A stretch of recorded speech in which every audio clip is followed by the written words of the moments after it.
அறிவோம் ஆன்மீகம் நிகழ்ச்சியில் உங்களை சந்திப்பதில் பெருமகிழ்ச்சி. மகா சிவராத்திரி விரதம் கடைபிடிப்பது எப்படி, அதனுடைய வரலாறு, அதை பத்தி தான் இன்னைக்கு நம்ம இந்த வீடியோல பார்க்க போறோம். அதுக்கு முன்னால நம்ம சேனலை சப்ஸ்கிரைப் பண்ணுங்க. சிவன் ராத்திரிக்கு விரதம் இருக்கிறவங்க சிவன் ராத்திரிக்கு முதல் நாள் ஒரு வேளை மட்டும்தான் சாப்பிடுவாங்க. ஆனா சிவன் ராத்திரி அன்னைக்கு முழுவதுமே சாப்பிடாம இருப்பாங்க. ஒருவேளை தவிர்க்க முடியாத காரணங்கள் இருந்தா நீங்க தாராளமா பழங்கள், பால் எடுத்துக்கலாம். அப்படி இல்லை அப்படின்னா ஒருவேளை சாப்பாடு கூட சாப்பிட்டுக்கலாம்.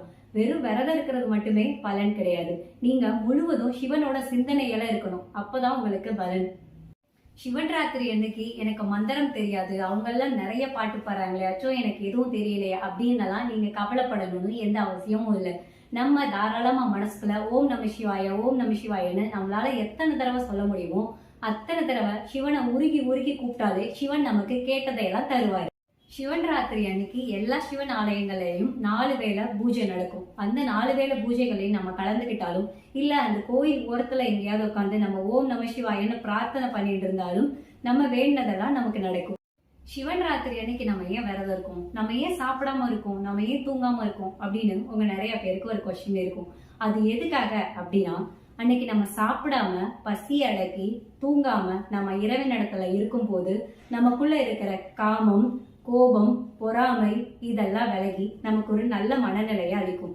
நல்ல மனநிலை சிறந்த ஆரோக்கிய வாழ்வை தரும். அதுக்காக தான் நம்ம விரதத்தை கடைபிடிக்கிறோம்.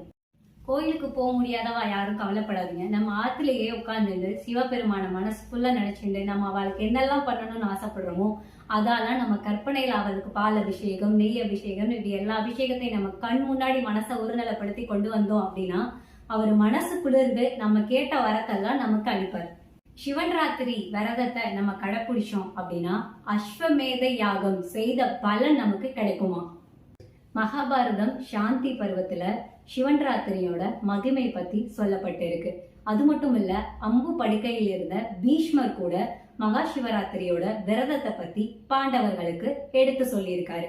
வழிபாடுல அக வழிபாடு, புற வழிபாடுன்னு 2 இருக்குங்க. புற வழிபாடு நம்ம எல்லாருக்குமே தெரியும். நம்ம ஆலயங்களுக்கு போய் அங்க அந்த பூஜைகளை கலந்துட்டு நம்மளால என்ன வாங்கி தர முடியுமோ பால், பழம், சந்தனம் இந்த மாதிரி நம்மளால வாங்கி கொடுக்க முடிஞ்சதை வாங்கி கொடுத்து அந்த பூஜையில கலந்துட்டு நம்ம பலனை நம்ம அறிவோம்.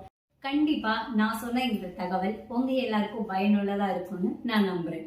முடிஞ்சா நீங்க எல்லாரும் இந்த சிவன் ராத்திரி விரதத்தை கடைபிடிங்க. அந்த சிவபெருமான் நீங்க கேட்ட வரத்தை எல்லாம் உங்களுக்கு கொடுப்பாரு.